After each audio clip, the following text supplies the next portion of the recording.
Ladies and gentlemen, welcome to our webinar today. Good morning, good afternoon, and good evening to wherever in the world you might be. I am Alethea and I'm the PATA Youth Ambassador. I also spearhead member engagement for the association. Welcome to today's webinar in celebration and in support of International Women's Day. So today we are very honored to bring female industry leaders who exude fierce self-compassion, who are unstoppable, confident, bold, and constantly are challenging the status quo to our PATA stage today. We hope that through the sharing of their stories in today's webinar, you can see the wholeness that we are all made for, having the capacity for not only softness, but for also fire at the same time. When both are present, it creates a caring force that can be used to transform the world around us. We will also have a friendly fireside chat in today's webinar that has a conversation between PATA CEO Liz Artigra and Andrew Chan, CEO of ACI HR Solutions. They will examine the current state of the industry in regards to gender equality and address how the industry can help empower the next generation of women leaders to build a more equitable travel and tourism industry. So before we begin, just some housekeeping announcements. Please, as usual, introduce yourself in the chat function to the speakers, the panelists, and all the attendees here at our webinar today. We would love to hear from our international community around the world. And later, after the fireside chat, if you have a question that you would like to ask during the Q&A segment, feel free to use the Q&A function to ask questions to our speakers, Liz and Andrew. Please do not use the chat function to ask your questions. Please remember to use the Q&A function. Thank you very much, everybody. Just to give you an idea of what we will be going through today, we will have opening remarks by Liz Artigra, and after that, a segment on women leadership and mentorship from several strong female voices in the travel and tourism industry. Followed quickly by a fireside chat between Liz and Andrew, as well as a Q&A session. And lastly, we will end off this webinar with words of wisdom for young industry professionals. So now I really want to welcome everybody to the Leadership Development webinar, a conversation on women leaders in travel. And to kick us off, please welcome Liz Artigra, CEO of Pacific Asia Travel Association, to take the stage and give us her opening remarks. Liz, please. Thank you, Alethea. Good afternoon, and thank you everyone for joining us as we celebrate International Women's Day, a global day celebrating the social, economic, cultural, and political achievements of women, and is a call to action for accelerating gender parity. Today's PATA stage is dedicated to a topic that is near and dear to my heart, developing women leadership in tourism. And I'm happy to be accompanied by the voices of other strong women leaders in tourism who are great colleagues from our PATA global community. Early in my career, it was quite common for women bosses to be harder on their female team members. They didn't want to be viewed as being too soft or giving any favors, so they did the opposite, and they were tougher on their female direct reports. I recall hearing once in my first career that it would be hard for me to get a promotion because my voice was too feminine. That's interesting since I wasn't a singer or an actor where it should matter, but I was a scientist at the time. There's one famous Silicon Valley entrepreneur who dropped her voice to sound like a man, so maybe she took the feedback more seriously than I did. Well, hopefully those days are over. In the past few weeks, I invited some of my fellow women travel leaders from across the region and the globe and asked them if they would give a few words of advice for the next generation. The response was overwhelmingly positive. These very busy women put their heart and minds into giving their words of advice. Thank you to these supportive industry friends who responded so eagerly and sincerely to our call to action to celebrate equality and stand beside me in championing this cause. Today's webinar is part of a larger campaign that aims to amplify the voices of strong female leaders within our network, showcase their existing actions, support gender equality within tourism, and encourage others to join us in this mission. The travel and tourism industry can be a strong champion for gender equality and play a critical role in achieving the objectives of the heart of the 2030 Agenda for Sustainable Development. In particular, the commitments to gender equality and the empowerment of women, which is Sustainable Development Goal 5. However, today, while women represent 54% of people employed in tourism, in Asia, that number even goes up to 60%. Only 27% are tourism ministers and 20% are government ministers. Less than 5% of C-level roles today are held by women. In addition, women in tourism earn 14.7% less, and a high proportion remain in the low-skilled or entry-level positions throughout their lifetime. It's time to support change. As PATA works as a catalyst for the responsible development of travel and tourism to, from, and within the Asia-Pacific region, our core values are focused on a multi-stakeholder, holistic, and transformative approach. This can never be achieved when segments of society, economy, or environment are unbalanced.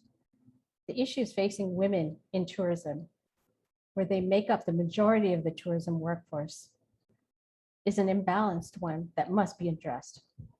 Therefore, the responsible and sustainable development of travel requires innovation and systematic reform that includes the empowerment of women. We can do better, even as we struggle to recover from the impact of the pandemic. Our recovery should be designed to ensure resilience and inclusiveness in recognition that women have been the backbone of the tourism industry's workforce. The impact of the pandemic led to the disproportionate loss of employment suffered by women. The sector's restart and recovery must address their specific needs. Nevertheless, in the words of Gloria Steinem, a world-renowned feminist, journalist, and activist, the story of women's struggle for equality belongs to no single feminist or to any one organization, but to the collective efforts of all who care about human rights. That is why it's important that the issue of gender equality has a place in our daily conversations with each other and is given thoughtful consideration within our businesses as we plan and strive for recovery. Now more than ever, we must support each other and find a way to move towards a brighter, more inclusive future together where no one is left behind. Thank you for joining me today to celebrate International Women's Day and for supporting diversity, equity, and inclusion. Enjoy today's webinar. Thank you so much, Liz, for those opening remarks. You really couldn't have said it better myself. I absolutely love how you've introduced today's topic and webinar for our audience. So thank you very much, Liz. Now we are going to go into a segment before our fireside chat on the topic of women leadership and mentorship, something that is sorely needed in our industry today. We are going to hear from some strong female leaders in tourism within PATA's network, and it's my pleasure to introduce them to you today. We have Maria Helena Desennas Fernandez, the director of Macau Government Tourism Organization, who will be sharing with us her experiences and thoughts today. In 1988, Maria Helena was engaged in organizing various marketing and promotional activities at the Department of Marketing of Macau Government Tourism Office, MGTO, for years. And in 1998, she became the deputy director, carrying on her dedication to destination marketing, and was appointed as MGTO director in December 2012. She then received the Medal of Merit Tourism from the Macau SAR government in 2016. So Maria Helena is part of our PATA executive board member, and we're so pleased to have her with us today. Next up, we will also have Noreda Othman, CEO of Sabah Tourism. And Noreda has had 30 years of experience in Sabah tourism with a demonstrated history of working in the leisure, travel, and tourism industry. Noreda strives to contribute to the sustainability of tourism industry and enable tourism to provide and support local economic development. Nareda is also on our PATA executive board, and we are very pleased to be able to benefit from Helena and Nareda's attention, support, and wisdom. Joining us today, we will also have Kimali Fernando, the chairperson of Sri Lanka Tourism Development Authority.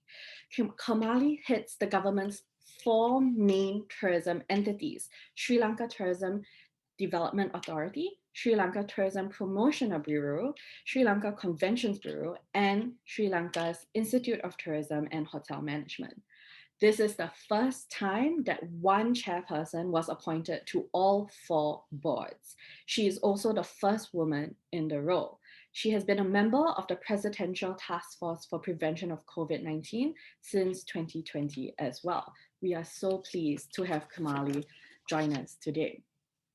And we also will have Akimi Takemura, Regional Director of North APAC Booking.com. Akimi is a travel industry veteran, and prior to her role in Booking.com as the regional director, she was the CEO of Amidas Japan, the appointed president of American Express, Global Business Travel, and Nippon Travel Agency. PATA is so grateful to these powerful leaders who responded to our call for support. In this segment on women leadership, we asked them a variety of questions for our International Women's Day campaign, namely, how have things changed since you started your career? What does female leadership look like? How do we break the glass ceiling? And thus, on this topic, they have responded beautifully with strength and determination, showing young tourism professionals like myself how to model my leadership after them. So please join me in welcoming them on stage.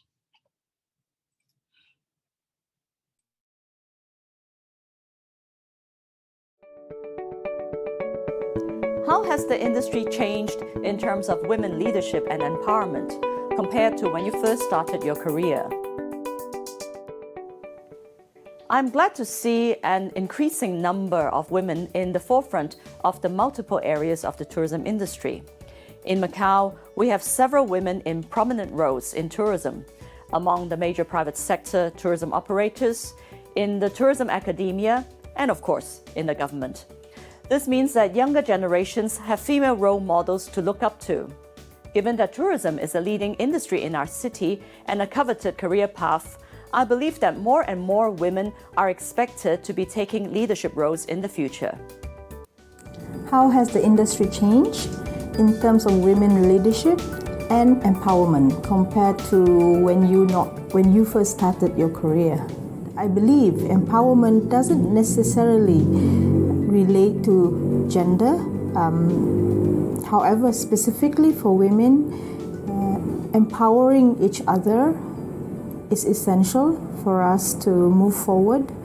Not only just empowering to become a leader, but empowering each other to ensure that we have confidence in ourselves, confidence in making our decision in our everyday life, be it personal or workplace. In the travel industry, I believe there has been studies to say that largely the majority of the workforce in the tourism industry are also by the women.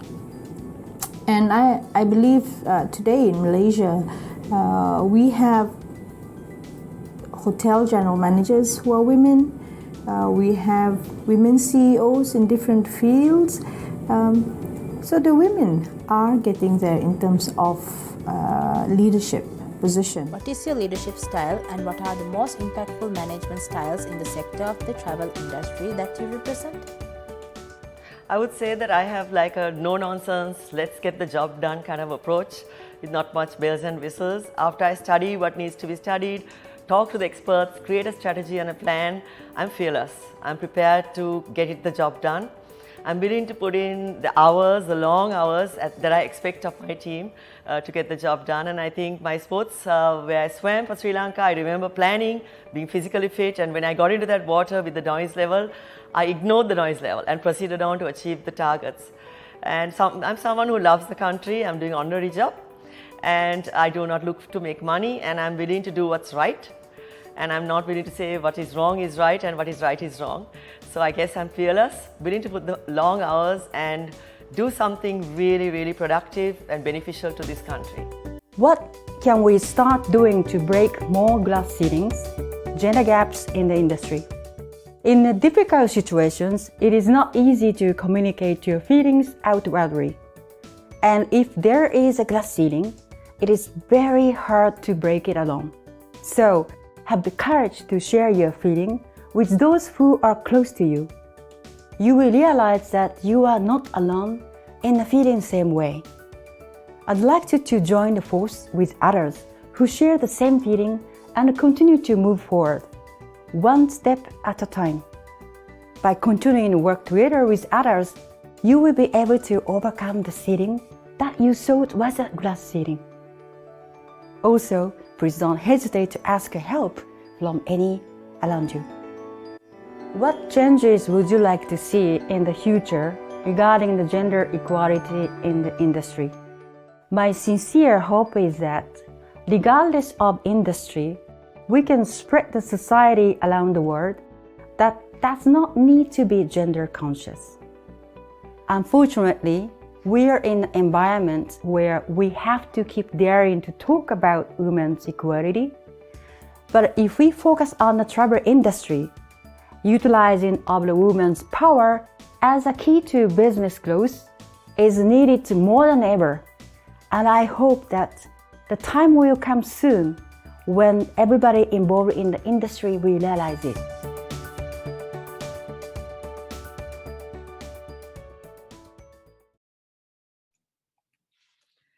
My sincere thanks to all our speakers for sharing their experiences, advice, and support with us today.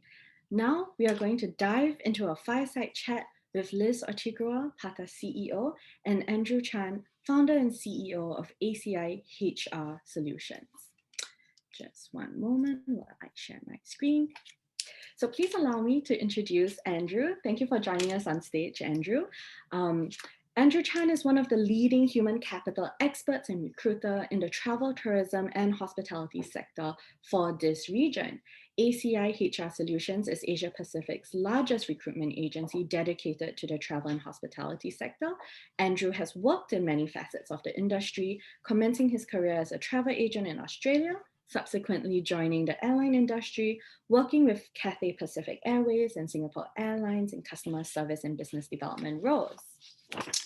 Andrew's experience includes working for brands such as Stanford Hotels and Resorts and the Carlton Hotel Group, and later joining Hospitality Marketing Concepts as their Director of Business Development.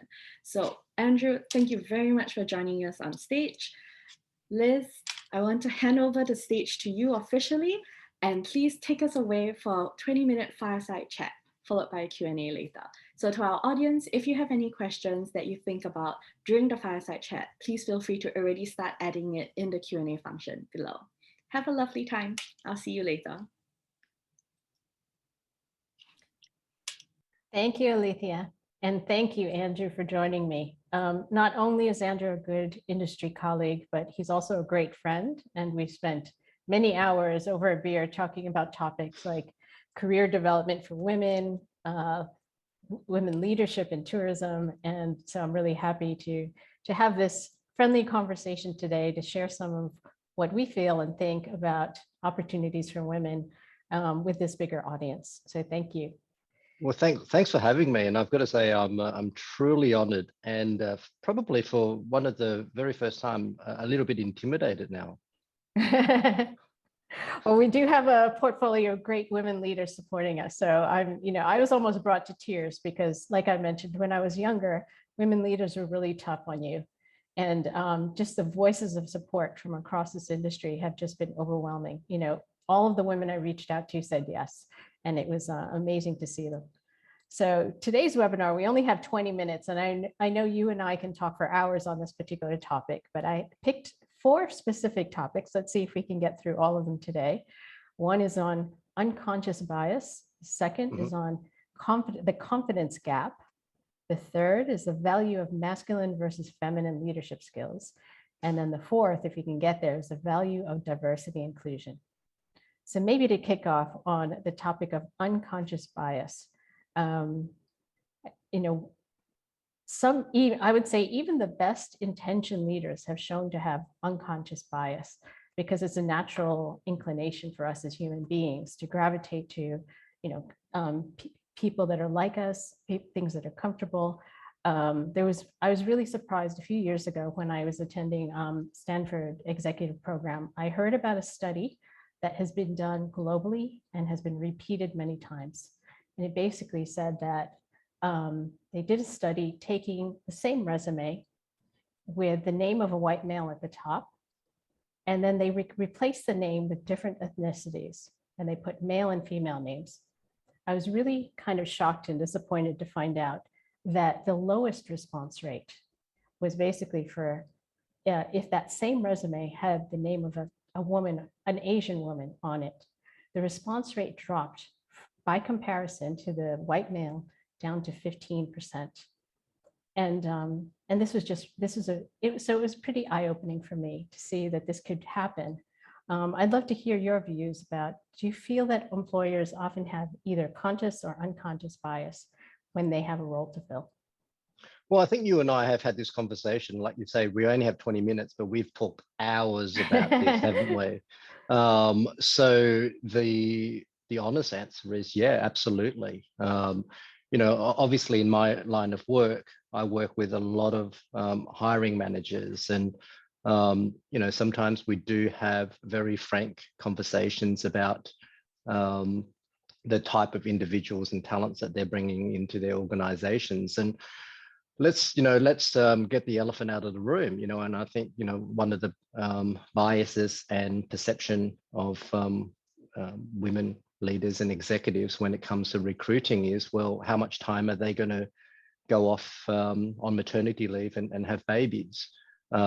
Because to an organization, that is time lost, that is potentially an expense with paid maternity leaves and so forth. So it's certainly biased and conscious and unconscious bias, and I think that's probably one of the biggest factors when it comes to recruiting female executives.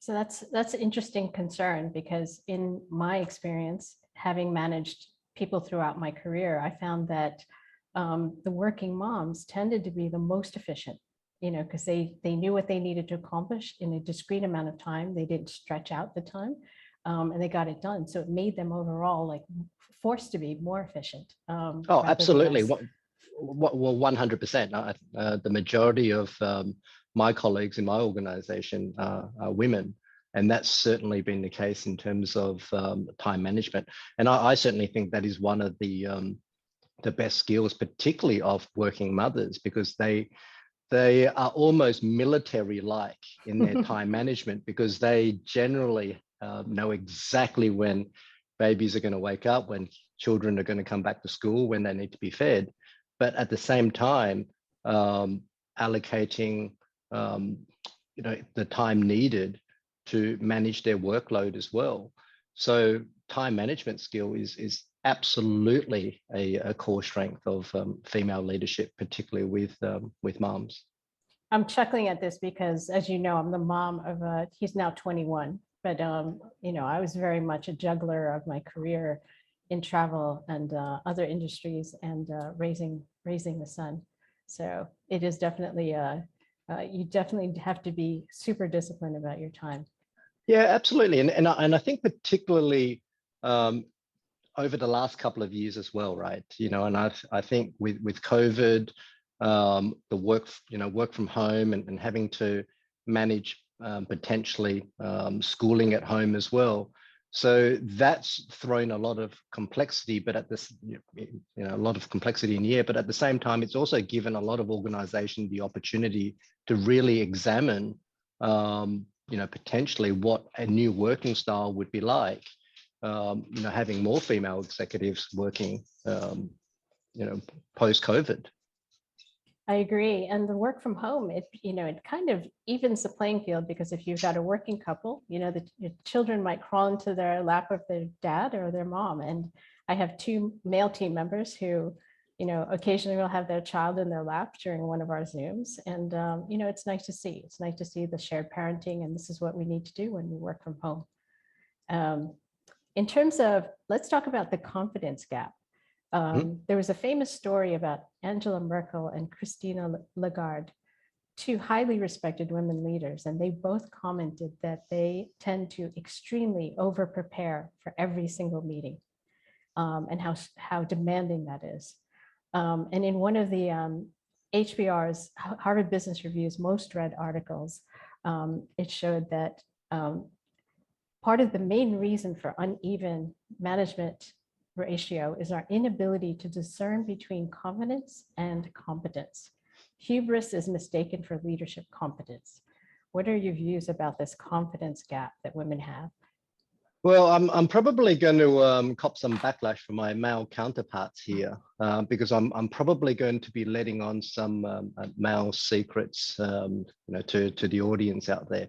But again, I'm going to draw on a lot of our company's own data as an example. Again, running a recruitment firm, obviously, we see the applicants that come in, and certainly what we do notice is that male executives tend to believe that they're ready for their next promotion, their next pay rise far sooner than female executives. So if we do have a senior management role advertised, we would certainly see probably 70, 30, 80, 20 male candidates that would be applying for those roles. They may not be in that level as we speak, but they're looking at a one-step jump, whereas female executives tend to sort of hold back. And you and I have sort of had this conversation before where I feel that generally male candidates would think that they're ready for that next promotion at about 80% learning capacity. If they're about 80% ready, they don't hold back in sending that CV through. Whereas from what we've observed is that generally female executives would be 120% ready. They're probably been in their current role a little bit too long, and they're well overdue for that next promotion. And that's, I'm generalizing here, but I can certainly back that up with my observation of the data that comes through from my own agency. Do you find that the women are underselling themselves when they write up their resumes?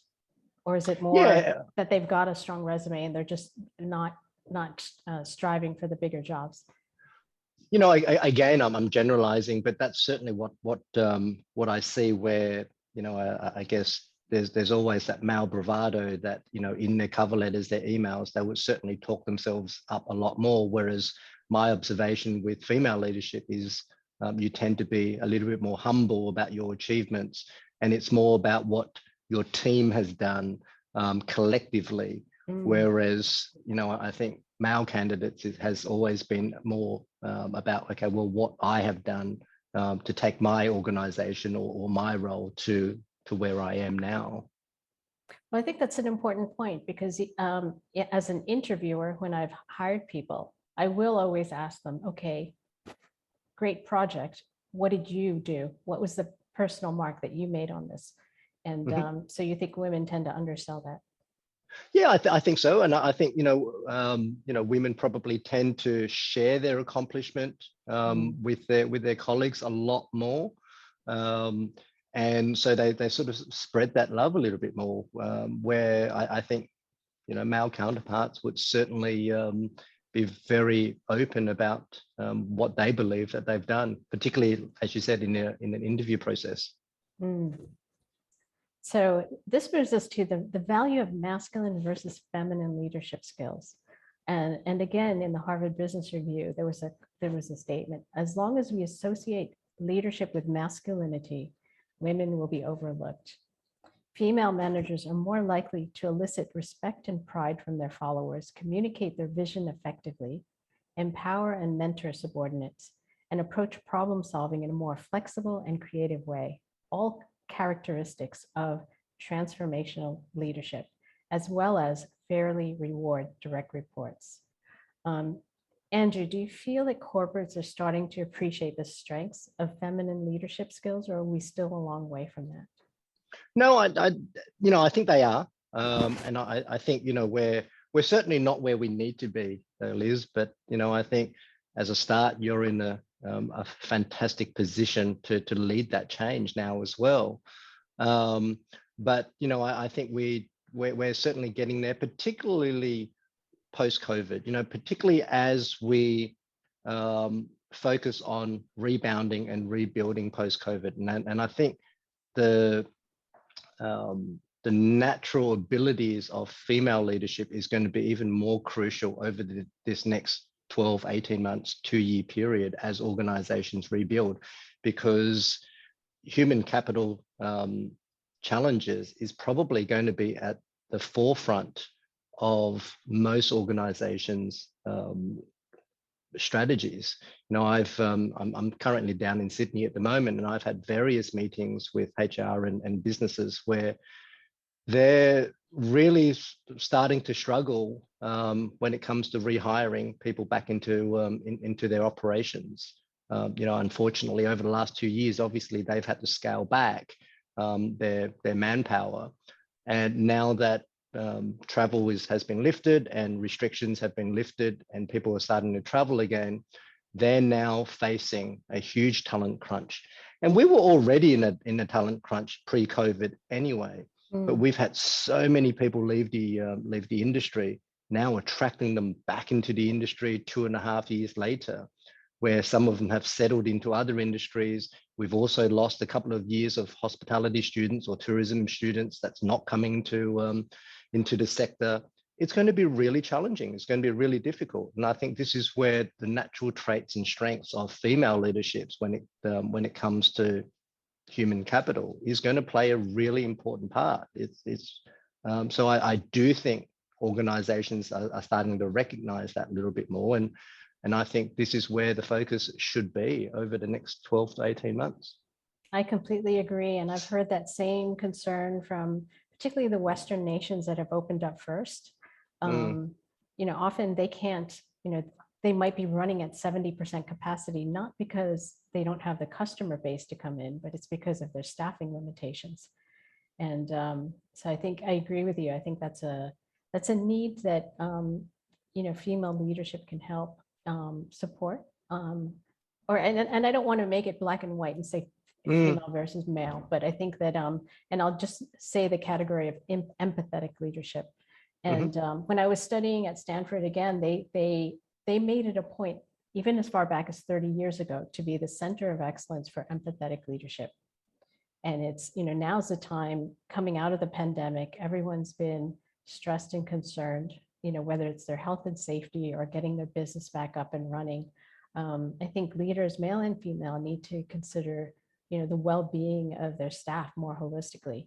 Oh, absolutely. Mental health or how they're, dealing with the stresses of balancing, family and homeschooling and that work-life balance, which can be really challenging. So I think it's a genuine stress that I'm seeing from a lot of candidates and employees coming back into the organizations, because we've had pretty much 2 years of work from home.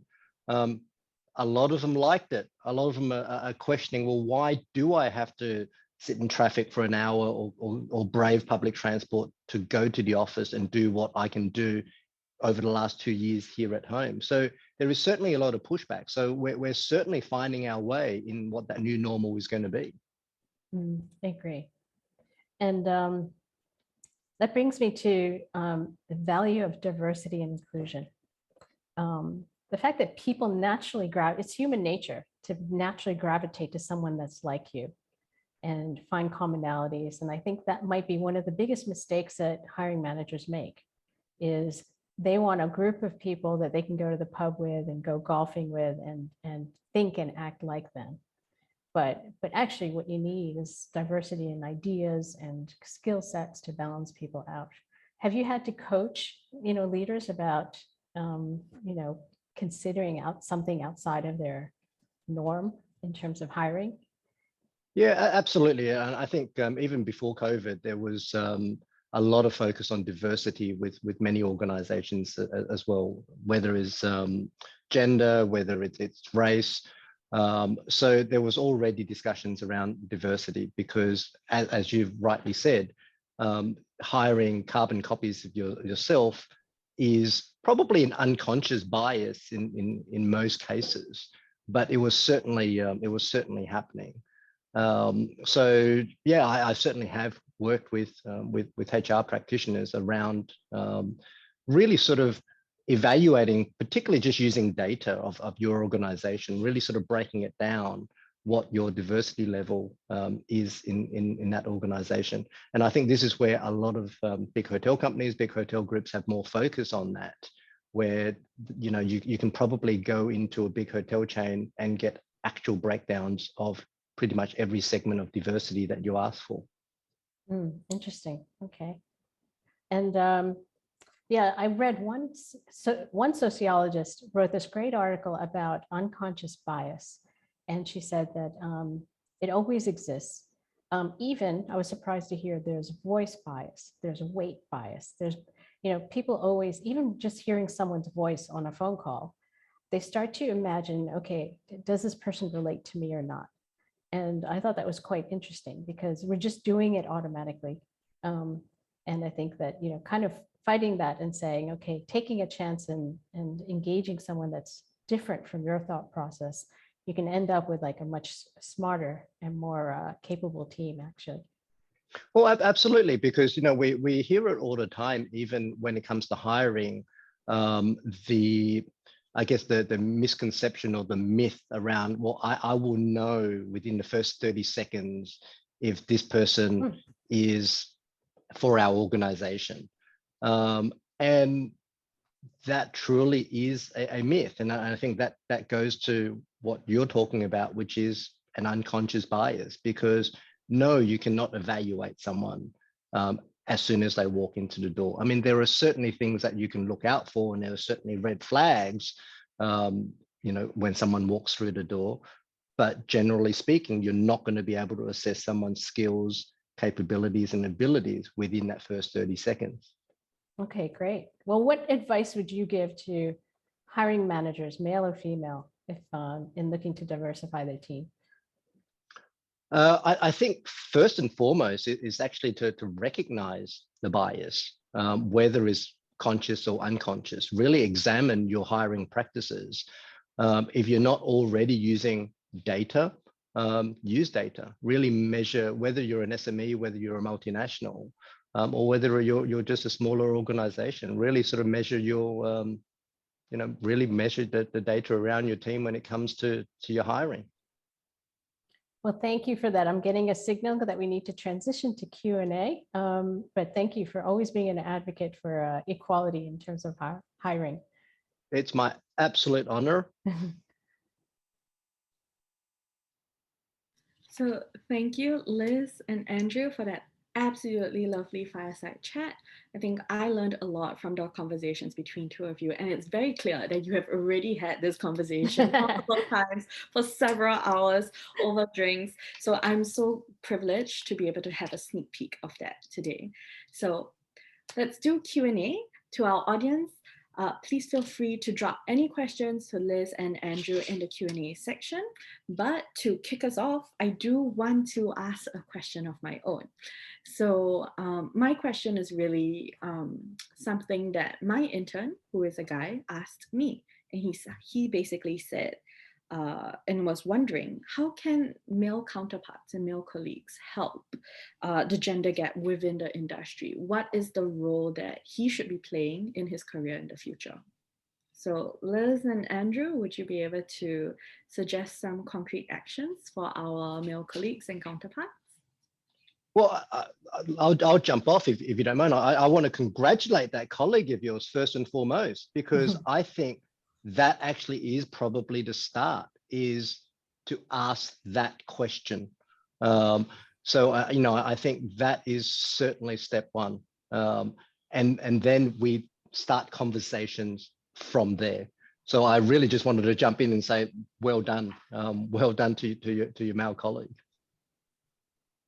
That's step one. Liz? Maybe I would build on that and say, I agree, because I've had male colleagues say the same thing, and that is, it's really important. Women can't be treated equally just supporting each other among the women. It's really important that men recognize the strength of the diversity. I would say that, you know, one important aspect is around communications. And it's really interesting, you know, whether it's in government or in academia, it's been documented that women, when they give a recommendation, they tend to be talked over by like a more aggressive, you know, if a female gives a recommendation, it may not be acknowledged, but when a male mentions it, they get credited with it. And research has shown that happens repeatedly. So I think it would be, you know, make sure that you're not being overlooking, you know, some of the female voices whenever you have a meeting. Try to, you know, listen carefully and listen and accept, you know, when it's done, communicated in a different way. I think trying to, you know, looking to value those contributions just as equitably as, you know, the loud voice in the room, I would say would be important. Okay, I think that's very useful advice, because it also kind of works towards actively dismantling that unconscious bias that you guys talked about just now as well. Maybe a follow-up question, as well as this is a question that someone from the audience had asked, and it's circling around this idea of unconscious bias and how do we dismantle it, or how do we deliver unconscious bias training. So I think maybe let me just clarify that question down to this. What are some questions that you ask yourself in your head to dismantle your unconscious bias?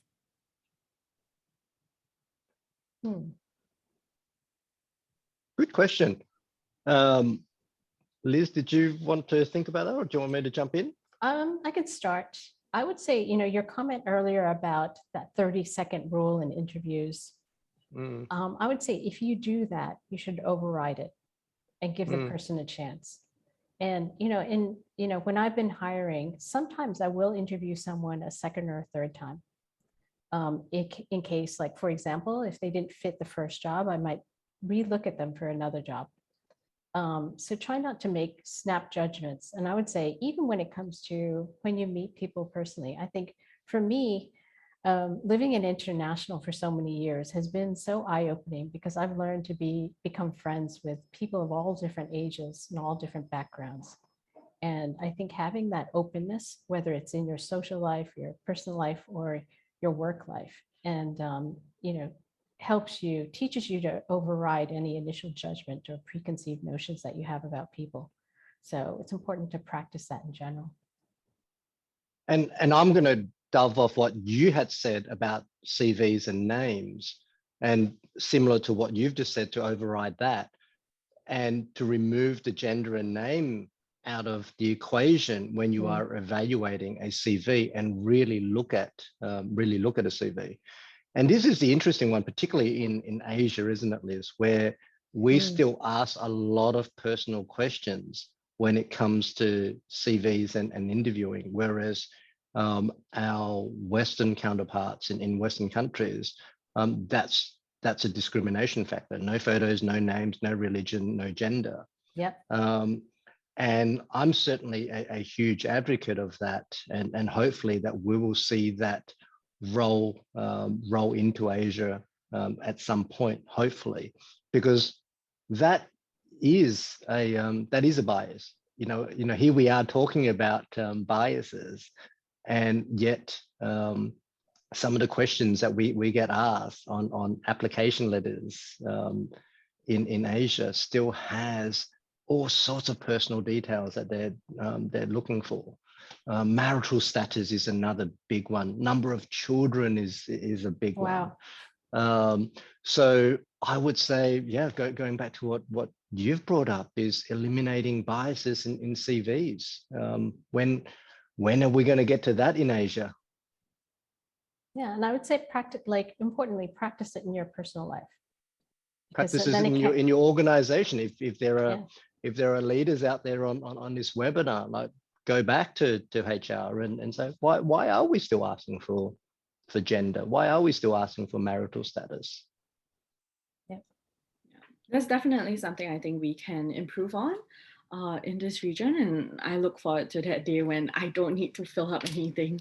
Uh, and they just judge me based on my skills and my reputation, not reputation, and my experience, right? Absolutely. Yeah. Okay. So one more question from the audience, from Pauline. How do we build the confidence of female colleagues when to the point where they're comfortable in priding their own achievements in discussions? Because we've talked, the three of us have talked so much about kind of the female voice being drowned out by the slightly louder voice. And by previously in your fireside chat, you also talked about the confidence gap. So how can we kind of support our female colleagues in raising that confidence? I would say that, first of all, the confidence has to come from within. And I think it's, one of the disciplines, and I just, talked with another female leader friend of mine last night about the discipline of, prioritizing what you're going to do in the next week or two, but also looking back at what you've accomplished. And that's a structure that I like to do at work too, because then people, it reminds you, oh, this is what I did last week. Because if you don't know, you won't feel confident about it, and your leader won't know, and they can't appreciate it. So I think that discipline of, patting yourself on the back and acknowledging the progress you make week to week can go a long way in terms of, making you feel good about like what you've done, and then other people can celebrate it as well. And I guess I would go back to what I've sort of said before, and being the token guy here, I'm going to be letting in all the male secrets. Your male counterparts are just, as Liz said, they're just louder. We're just louder. We're overly confident, and I would say this is why we're sort of having this conversation, Liz, is so that I can, I guess, convey to the female executives out there, you're ready, you're more than ready. And I think that's the key difference that I've sort of noticed between the genders, is that generally, male, as I said, would hit that send button at 80% readiness, whereas women tend to leave it a little bit longer to make sure that they're ready. But I would say, confidently that you are ready. If you already think that about a promotion or asking for a salary rise, then you're probably right. I love that. So you're ready. Don't be afraid to ask. And also, from what Liz said, track what you yourself have done, what your accomplishments are, so that you can see it, it becomes visible to you, and therefore it is even easier for it to be visible to others. So thank you very much to Liz and Andrew for a wonderful fireside chat, as well as a Q&A. We are going to move on to the last segment of our webinar today, which is words of wisdom for young industry professionals. So before I move on and jump off to the next segment, we have 1 minute left. Liz and Andrew, do you have one sentence where you want to kind of part with some words of wisdom, some words of advice for young industry professionals? Shall I start? I'll say, I would say, believe in yourself and support your fellow women. And those are two important things that I think that we can do for ourselves and our colleagues and our friends. Thank you, Liz. Andrew, what's up? I'll go back to what I said. You're ready, and better days are ahead. Absolutely. So thank you so much, Liz. Thank you so much, Andrew, for those words of advice. So in the next segment, let me just share my screen. We have words of wisdom for young industry professionals shared with us by our network of strong female leaders from within the tourism industry and within PATHA's network. This time round, we asked them to answer the questions: what advice would you give to young women in travel as they develop their careers? We also asked, what are the most important skills that you think would help women in this industry? So before I invite them on stage, I also want to do my part as host to introduce to you our additional speakers. Jane Sun, the CEO of Trip.com Group, is a member of the board, and she is the director. She's a member of the board of directors of Trip.com Group Limited. It is a leading global travel services company that operates the sub-brands Trip.com, Ctrip, Skyscanner, and Kuna. She first joined the company as Chief Financial Officer in 2005, later serving as Chief Operating Officer and Co-President before becoming CEO in 2016. Now, just to give you an idea of how amazing Jane Sun is, in the years since she has joined Trip.com Group has actually experienced a significant increase in its market capitalization, growing from about 1 billion to 20 billion. And Trip.com Group has continued to rapidly expand its global footprint. So we're very happy to have Jane Sun on board with us today. Next up, we also have Suzanne Nufang, the CEO at GBTA, which stands for Global Business Travel Association. She sits within the MICE meetings and corporate sector of the travel industry, and Suzanne is a transformation-focused executive who has successfully led teams and product or service innovation through times of great challenges and change.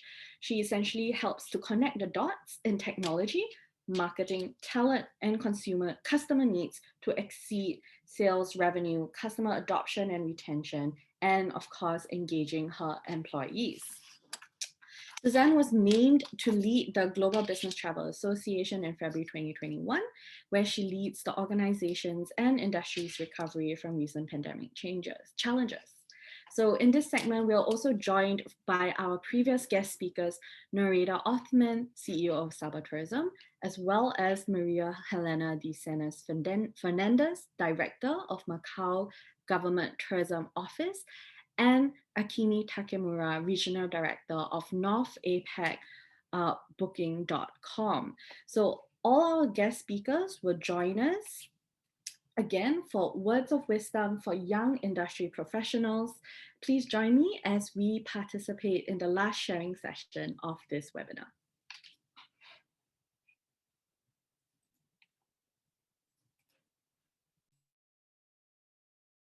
To the young women in travel industry as they develop their careers. Firstly, let challenges make you, not break you. Learn from challenges and commit to doing the right thing for your customers, partners, and employees. Secondly, bridge the gender divide. Single-sex teams with similar backgrounds tend to lack the wide-range perspectives needed to progress in business. It is much better to have diverse teams working together, sharing their skills and spotting opportunities to get ahead. Thirdly, pay it forward. Many people have supported us and given us the opportunity in our career. So we should try to do the same for others, for new generations on their journeys. What advice would you give young women in travel as they develop their careers? Well, for the young women out there, having confidence in yourself is very important. Being resourceful again and being optimistic. Never afraid of one failure, because one failure could lead to more success in the years to come. Small steps can lead to bigger and longer steps if only you are willing to take that step. I said earlier on that confidence in yourself is important. I have recently faced a colleague of mine who was not sure of herself in her presentation.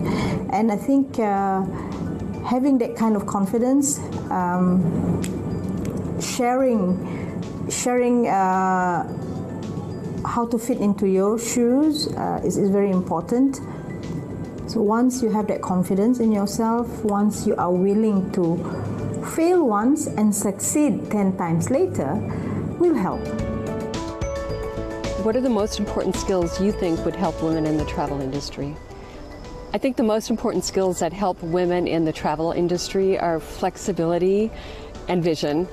A, because we know in the travel industry there's more than one way to get to a destination.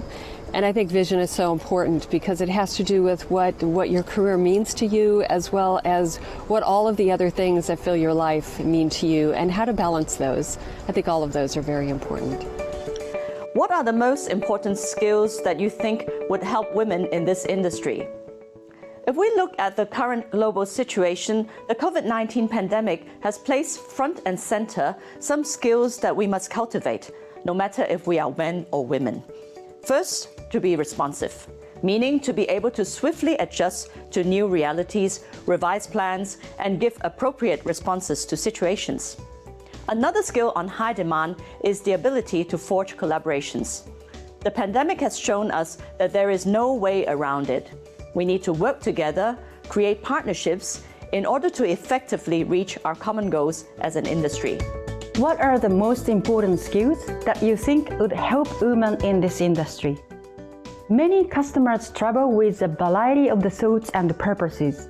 So we need to be sensitive to the expectation of the travel and deliver the best possible experience through the products and services. For this reason, it is very important to be flexible, have a perspective close to the customers, and care for people. And we believe that if we utilize this to our business, it will lead to the growth of the industry as a whole.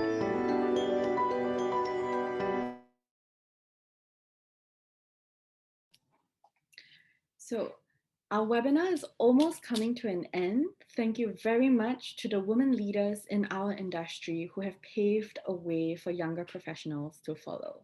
The advice and wisdom today has been so valuable, from the emphasis that you are not alone and reminders to support each other, to highlighting how embracing our emotions can make us a better leader and how we need to have confidence in ourselves to be resilient, flexible, and easily adapt to changes around us.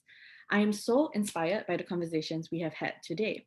Before we sign off, I just wanted to point out we did receive one more question from the audience from Arthur, who states, I have often seen that women who take on these louder aspects are perceived negatively. What are your views?